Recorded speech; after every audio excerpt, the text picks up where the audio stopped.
de número 7, 57, diz assim, olha o que o texto diz: e José subiu para sepultar a seu pai, e subiram com ele todos os servos de Faraó, os anciãos da sua casa e todos os anciãos da terra do Egito.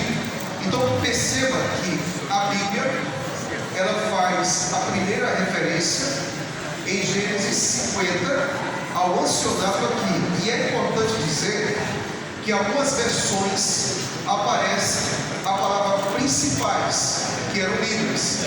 Então perceba, ancianato ou anciãos não é um termo sacro, é um termo secular.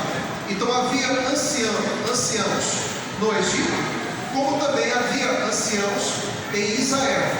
Então perceba, anciãos eram líderes de tribos e de famílias. Eles eram líderes. Agora, como eu acabei de dizer, o ancianato no Antigo Testamento, essa primeira referência, em Êxodo capítulo 50, Gênesis 57, Êxodo 3,16, 2 Samuel capítulo 5, verso 3, nós temos aqui sequências do ancianato. O ancião do Antigo Testamento são pessoas em posição de liderança. Eles cuidavam das famílias, das tribos. Agora perceba uma coisa: o ancianato, ele sempre esteve presente no Antigo Testamento. Volto a afirmar, é a instituição mais antiga que existia. Ok? Perceba uma coisa: quando Moisés vai tirar o povo do Egito, Deus manda ele sair do deserto para retirar o povo do Egito. Deus manda a Moisés o seguinte: procure os anciãos. Procure os anciãos.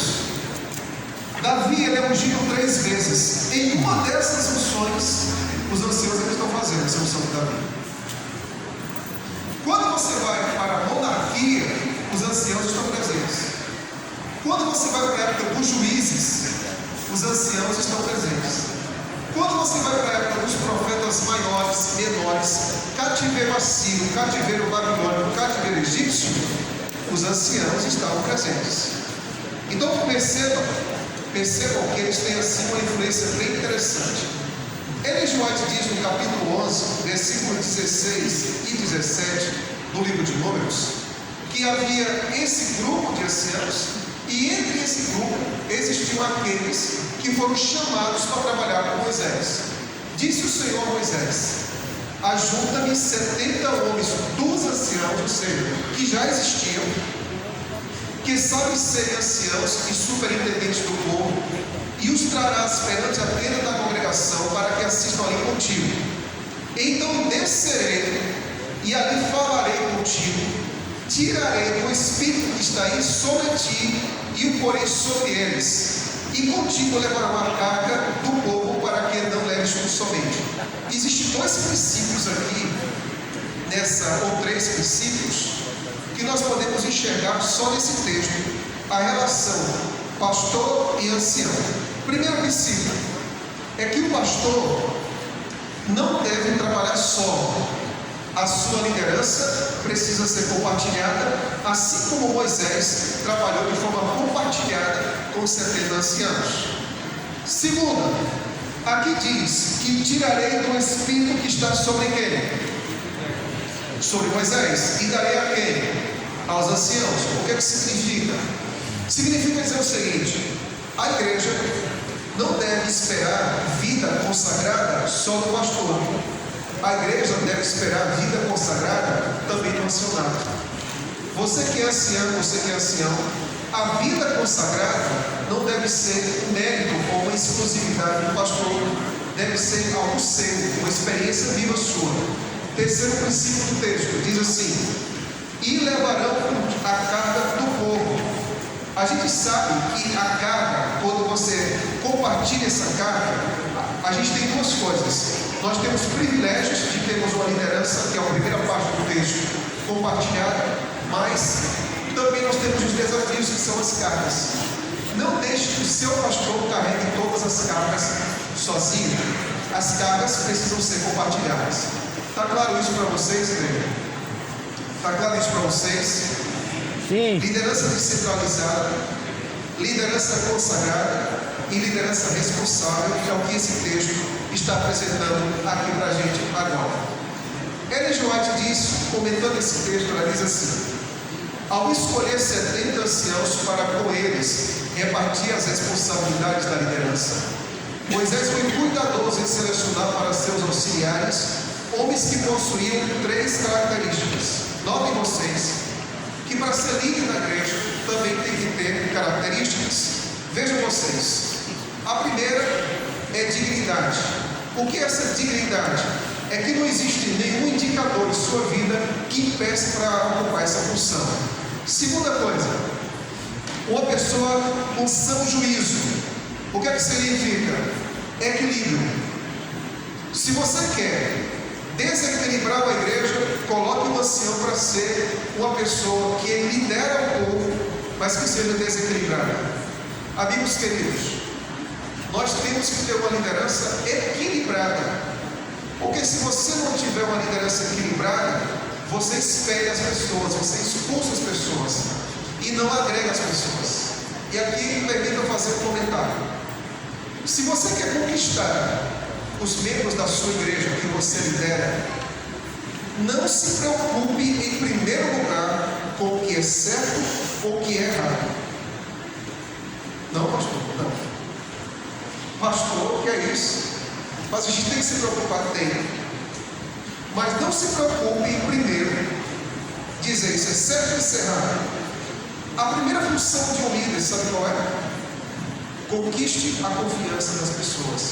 Porque no dia que você disser o que é certo e errado, elas vão acreditar. Se você não conquistar o coração das pessoas, elas terão dificuldade de aceitar o que você está dizendo. Está claro isso para vocês? Às vezes o pai vê o filho assistindo ao computador. A primeira preocupação do pai, sabe qual é? É dizer se está certo ou se está o quê? Sabe qual deveria ser a primeira preocupação do pai e da mãe? Era assistir o filme com o filho. Não era dizer o que estava certo e errado. É assistir o filme. É estar do lado do filho e conquistar a confiança. Existe uma coisa, amigos. A confiança é o elemento mais importante para se aceitar a verdade. Repito, a confiança é o elemento mais importante para se aceitar a verdade. Você precisa conquistar as pessoas. Quando você conquista as pessoas e que elas descobrem que você é melhor para elas vão ser. Terceiro, tem que ter o quê? É importante ter experiência, porque quando você tratar de coisas complexas, você vai ter serenidade para resolver. Uma pessoa que não passou pela estrada da vida, qualquer coisa, qualquer problema que existe, ela já se desespera. Uma pessoa experiente não, porque as experiências da vida já ensinaram alguns ciclos para ela, que ela não tem serena diante de algumas dificuldades da vida. Agora, os anciãos no Novo Testamento, eu aqui dei um salto agora. Vamos aqui pensar uma coisa. Abra sua Bíblia no livro de Mateus, no capítulo de número 26. E você vai invocar o seguinte: os 4 evangelhos, os anciãos estão presentes. Só o que aconteceu com os anciãos? Depois do cativeiro babilônico, vieram as sinagogas, os sacerdotes ainda existiam, e então surgem os escribas e fariseus, especialmente os fariseus, e você vai perceber o seguinte: na época de Cristo havia anciãos, sim ou não? Sim. Agora, o que estava acontecendo com a nação? Apostasia. O que estava acontecendo com os sacerdotes? Apostasia. E o que estava acontecendo com os anciãos? Apostasia. Abra sua Bíblia em Mateus capítulo número 26 e acompanhe. Olha o que o texto diz. Mateus 26, e vamos ver aqui quem estava envolvido na trama para prender e matar Jesus. Mateus capítulo número 26 e versículo de número 3. Então os principais sacerdotes e quem mais? do povo se reuniram no palácio do sumo sacerdote chamado Caifás e deliberaram prender Jesus à traição e fazer o que com ele? Então perceba uma coisa: quando Jesus Cristo ele é preso, quando Jesus Cristo ele é levado, ele é condenado pelos sacerdotes e os anciãos. Então imagine que tipo de anciãos era aquele na época de Jesus, né? Que prenderam e também estavam responsáveis por matá-lo. Agora abra sua Bíblia em Mateus capítulo número 27 e veja o que diz. Capítulo 27 e versículo número 1. O texto diz: ao romper do dia, todos os principais sacerdotes e quem mais? O texto diz que os anciãos do povo entraram em conselho contra Jesus para fazer o que com ele? Então perceba que dentro da época de Cristo, na escala de influências e de autoridades da época, você tinha um ancião apostolado. O que Cristo fez? Aniquilou, exterminou, acabou com o acionado, por eles está em apostasia? Não. Quando você vai para 1 Timóteo, Tito e Atos, você percebe que Deus utiliza um instrumento poderoso para restaurar o acionado. Quem é a pessoa? Você sabe? Quem é a pessoa? Paulo. Paulo funda uma igreja e a primeira pessoa que lhe ordena são os anciãos.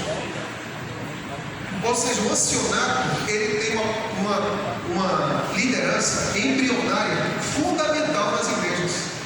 Ou seja, estabeleceu Filipos, ordena. Aí vem o detalhe: é o seguinte, isso já é antigo e eu quero aqui passar para vocês. O ancião, quando ele é eleito, não existe test drive para ele. Ele não pode ter, aqui ele vai ter 3 meses de experiência. Aí a gente vê se coloca ou não para depois ordenar. Irmãos, é o seguinte, isso já existia e no novo manual você vai encontrar isso com mais ênfase. Escolheu, o que é que tem que acontecer? Ordenou. Não existe test drive se ele dá certo ou não. Ele já foi eleito, então ele tem que ser ordenado imediatamente. Imediatamente. Ah, vou passar 3 meses para ordenar. Está errado. 6 meses. 1 ano pior ainda. Foi eleito, tem que ser ordenado imediatamente. Então perceba bem, Paulo ordenava os anciãos e disse para Tito e para Timóteo que eles deveriam fazer o mesmo. No Novo Testamento você vai encontrar 3 palavras para anciãos. Você vai encontrar a palavra ancião, bispo e presbítero. Ok? Cada uma delas significa a mesma coisa, mas difere em termos de função. Uma é pastoral, a outra é administrativa, a outra é de liderança, mas em essência é a mesma coisa. Então não existe hierarquia aí, existe a mesma pessoa em uma, eu diria assim, uma forma diferente, ou de 3 manifestações diferentes de liderança. Ok? Vamos para Paulo, olha o que diz aqui. E aprovendo-lhes em cada igreja a eleição de presbíteros, depois de orar com Jesus, os encomendaram ao Senhor em quem haviam crido. Paulo promoveu a eleição dos presbíteros, é o que você está vendo aqui. Então, veja bem, quando sua igreja elege uma pessoa, ela elege para então assumir essa função do ancianato presbitério ou dos bispos. Por esta causa te deixei em Creta, para que pusesse em boa ordem as coisas que ainda restam, e de cidade em cidade estabelecer esses presbíteros, como já te mandei. Tito também deveria fazer a mesma coisa. Agora, uma pergunta que é importante ser feita é: quais são as funções do ancianato? Quais são as funções do ancianato? São 4. É interessante nós percebermos, deixa eu aqui abrir o texto, só para ter um pouco mais aqui de garantia, com relação ao papel do ancianato, é que quando a gente olha as funções, elas podem ser resumidas em 4 pilares, tá? E esses pilares eu vou mostrar para vocês aqui agora. O tempo está correndo para a gente avançar aqui, mas veja bem, vamos lá. Eles são responsáveis por administrar os recursos da igreja, Atos 11. Eles são líderes da congregação, Atos 14.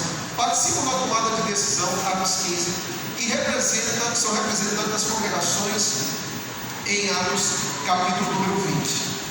É interessante que algumas pessoas, às vezes, fazem a seguinte indagação: pastor, mas quando a gente olha para o papel do ancionado, a gente percebe uma coisa, que as mulheres também estão ancionadas. Me dê um texto bíblico que comprove isso aí. Abra sua Bíblia em Romanos capítulo número 15, por gentileza. Eu vou fazer uma pequena digressão.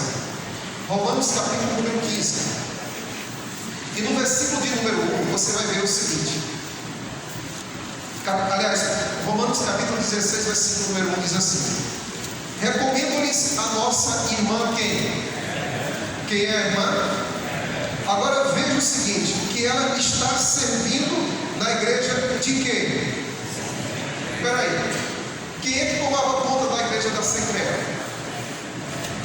Quem é que tomava conta da igreja da Secreta? Fé. Qual é a palavra que aparece aí? Ela estava fazendo o que na igreja da Secreta?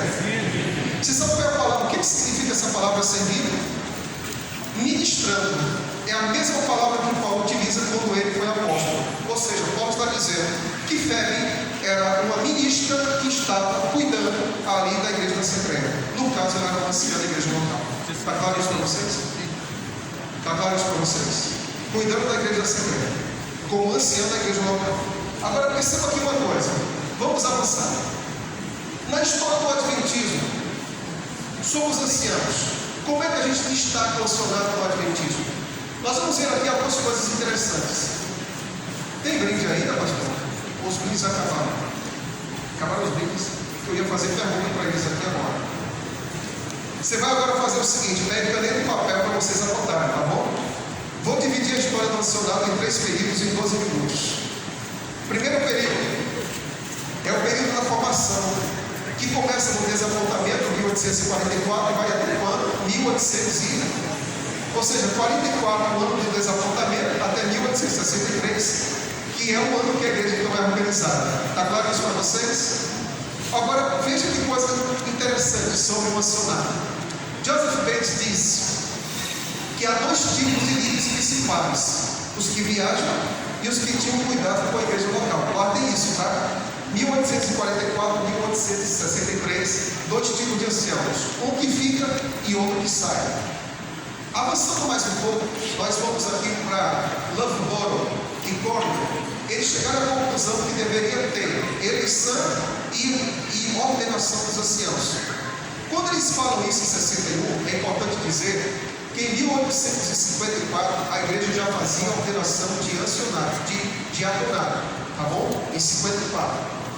Agora avançando, olha o que Ellen White diz: os anciãos locais e o quê? São nomeados pela igreja e pelo Senhor para supervisionar a igreja, para reprovar, exortar e repreender o disciplinar e confortar os desanimados. Essa é uma obra completa pastoral, e ela diz isso em 1863. Quando você pega essa citação de Ellen White, você vai perceber o seguinte: ela segue o mesmo fluxo de pensamento de Joseph Bates. Que fluxo é esse? Para Bates havia um ancião que ficava e um ancião que saía, e ela usa essa mesma expressão: locais e também itinerantes.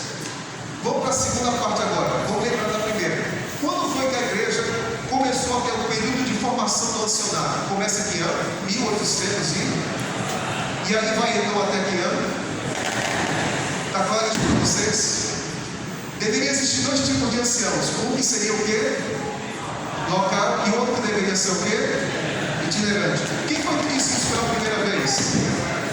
A primeira vez que ele disse isso? Bates. E depois quem confirmou isso? Ok. Ótimos alunos, viu, pastores? Parabéns aí.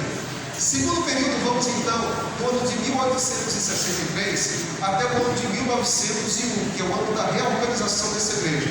A gente chama esse período de fortalecimento do conselho, ou aperfeiçoamento do conselho. Então aqui a igreja concordou que os anciãos deveriam visitar os membros, buscar os errantes, batizar, realizar ritos na igreja e tudo mais, e convocar reuniões administrativas. Nenhuma igreja prosperará como deveria sem um ancião o quê? Alguém sabe quem foi esse senhor aqui? George Butler. Ele foi o presidente da igreja. E ele disse: olha, para que uma igreja vá bem, não depende só de um bom pastor. Para a igreja ir bem, depende de quê? De um bom de um bom ancião, ele diz isso em 1874. Agora, algumas citações. A pergunta é, permita que fazer uma pergunta para vocês. Um bom ancião, ele deve ter a primeira preocupação do ancião. Eu estou colocando assim, notem bem. A principal preocupação do ancião deve ser com os membros envolvidos na igreja ou com os membros presentes na igreja. Na sua opinião, qual deveria ser a principal preocupação do ancião? E eu vou dar a resposta aqui agora, citando Ellen G. White. Deveria ser com os membros presentes na igreja ou os membros envolvidos com a igreja. 40 segundos, desculpa com a pessoa que está no seu lado, depois eu volto para cá.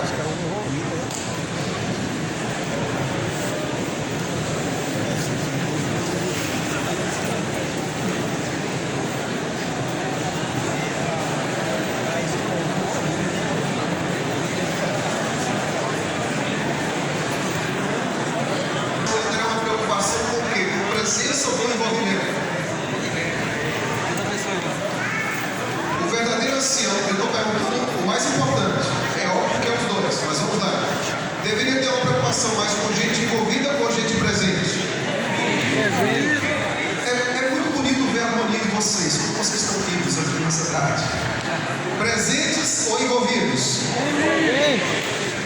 Em primeiro lugar, envolvido. Você sabe por quê? Uma pessoa envolvida, ela sempre vai estar o quê? Mas nem sempre uma pessoa presente vai estar envolvida. E quem não se envolve, que está presente, um dia não vai estar ausente. Está claro isso para vocês? Quando você tem gente envolvida, agora veja bem, olha só. Quem é mais fácil de desaparecer na pandemia? É gente que só queria estar presente ou gente que se envolveu e se desenrolou aí na pandemia? Eu duvido, presta atenção, eu duvido que existam pessoas que se envolveram na pandemia e deixou esses bancos de igreja. Eu duvido. Mas pessoas que só estavam preocupadas com a presença hoje não estão mais entre nós. Olha o que Ellen G. White diz no papel do ancião. Olha o que ela diz. Os anciãos, os dirigentes da igreja, devem dar mais atenção aos planos para a realização do trabalho. Eles devem arranjar as coisas de modo que o quê? Cada membro da igreja tem uma parte a desempenhar, a fim de que ninguém leve uma vida inútil, mas que todos realizem o que eles podem de acordo com suas várias habilidades. Posso falar aqui de um erro que a gente comete, nós pastores e anciãos? É dizer o seguinte: quem vai pregar? Como vai estar a igreja? Como a gente vai organizar? Quem vai estar dirigindo o louvor? Qual é o evento que a gente vai trazer? A gente se preocupa demais. Tem que se preocupar, é verdade. Mas às vezes a gente se preocupa demais com quem vai estar presente. Você não vê isso, Ellen G. White. Ellen G. White está dizendo: envolva as pessoas. Que elas entendam que eles têm um chamado, que elas entendam que elas têm uma missão, que elas entendam que as pessoas têm um ministério. O maior desafio da igreja não é trazer membros para a igreja. O maior é envolver. Você, pastor, o maior desafio seu não é trazer, é envolver. O meu maior desafio, um dia eu estava na porta da igreja, aliás, da associação, com o pastor Luiz. Ele já foi líder aqui, se eu não me engano, no passado. Ele disse assim: e aí, você está feliz? No meu primeiro ano de ministério. Estou triste, mas ao mesmo tempo estou feliz. Estou feliz porque eu ultrapassei o ano do batismo, mas estou triste porque eu alcancei com pouca gente envolvida. O pastor Luiz Nunes foi um ícone. Ele colocou a mão no meu ombro e disse assim: o maior desafio seu pelo resto da vida não é alcançar mais pessoas, é envolver mais pessoas para alcançar mais pessoas. Envolver-nos é mais desafiante do que trazer as pessoas para estarem presentes. Olha o que diz aqui mais. Há um vasto campo para os anciãos e auxiliares em cada igreja. Eles devem alimentar o rebanho de Deus com alimento puro, completamente separado do joio e da mistura venenosa do erro. Vocês que possuem alguma atribuição da igreja, ancião e diácono, esteja certo de que age sabiamente ao alimentar o rebanho de Deus. Está falando agora de público. Pois a prosperidade dele depende muito da qualidade do seu rebanho. Nós temos 5.000 pastores na divisão e temos 70.000 anciãos. Quem é que está assumindo o público todo sábado? É mais pastor ou é mais ancião? Quem é que está assumindo no domingo e na quarta?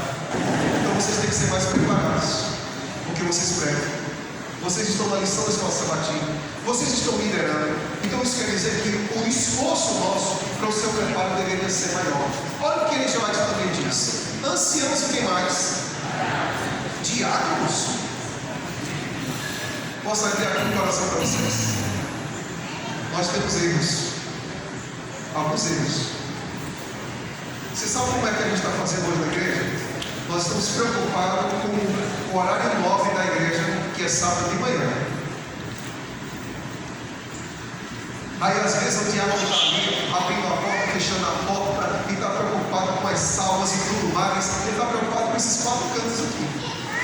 E o ancião está preocupado com o quê? Com a plataforma. E você sabe o que acontece? A gente passa a semana todas as vezes trabalhando, se esforçando e tudo mais. Aí a gente chega de manhã, aí é aquele horário nobre. Quando termina o culto, cumprimos a missão. Amigos, ministério não é o que acontece sábado de manhã na adoração. Ministério é o que acontece na vida dos membros depois da adoração. Ministério não é só para paredes. Você não está preocupado com a plataforma e tudo mais. Isso é simples, irmãos. Qualquer um pode fazer. Existe algo muito maior que isso, que é o ministério durante a semana. A igreja, ela acorda no sábado para ter forças para ser durante a semana. A igreja é muito maior do que 4 paredes. Ela é muito maior do que sábado de manhã. Aquilo que a igreja é durante a semana é o ponto decisivo do que ela realmente é como igreja. Olha o que ele diz: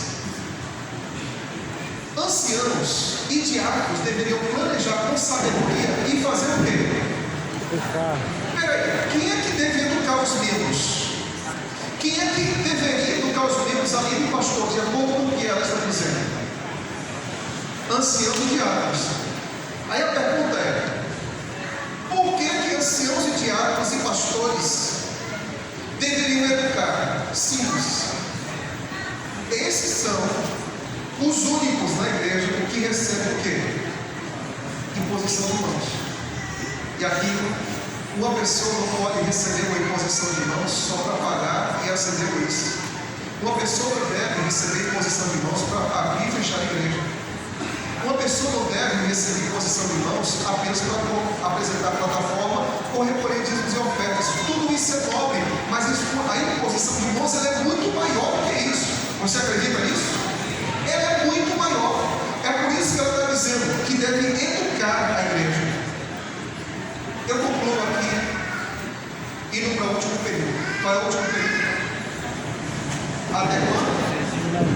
Então, nesse último período, Ellen G. White vai falar que o modelo de organização da igreja que nós temos é o mesmo de Jerusalém.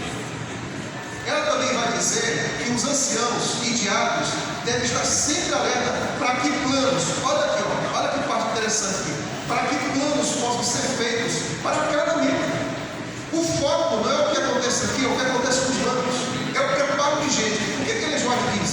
A obra de Deus na terra só será concluída quando a maior parte estiver envolvida. Não é porque a gente faz um programa atrás do outro, é quantas pessoas estão envolvidas em seus ministérios.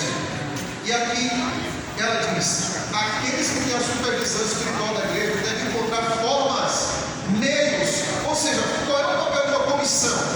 A comissão deveria sentar e gastar tempo, e mais tempo, não na reforma do tempo, mas no envolvimento das pessoas.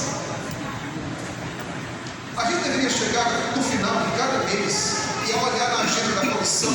É isso que o manual diz, página 131 e 132. Diz o seguinte: olhe e veja quantas pessoas estão envolvidas no discipulado. O êxito de sua liderança está em quantos você está envolvendo no discipulado. Que discipulado não é só relacionamento. Discipulado é raiz da comunhão. Discipulado é ponte de relacionamento. E discipulado é foco na missão para levar pessoas a Cristo. Eu concluo dizendo o seguinte: o ministério dos anciãos, quando a gente pensa, tem 3 atividades. Qual é a primeira? Irmãos? A segunda delas é o quê? A terceira delas é o quê? Das 3, qual é a mais importante? isso mesmo. E agora eu concluo com isso aqui, ó. Para que serve a igreja? Apocalipse 18 diz que é para revelar o amor de Deus, derramamento da chuva do Senhor, onde vai ser apresentada a glória do Senhor. Para que existe o membro? Para testemunhar de Cristo. Último, para que existem líderes? Você líder, eu líder, nós líderes. Para que existe? Para pastorear e capacitar os membros para quê? Para missão. Eu concluo com essa frase de John Stott, que ele diz o seguinte: amor é mais serviço do que sentimento. E uma frasezinha que eu escutei de um pastor essa semana, eu digo para vocês: quando a gente ama, a gente faz mais do que a obrigação, porque o amor está acima da obrigação. Que você seja um líder que abençoe sua igreja, sua congregação, sendo diácono, diaconisa, sendo um ancião, uma anciã, de acordo com a vontade do Senhor. Que Deus abençoe todos vocês. Amém.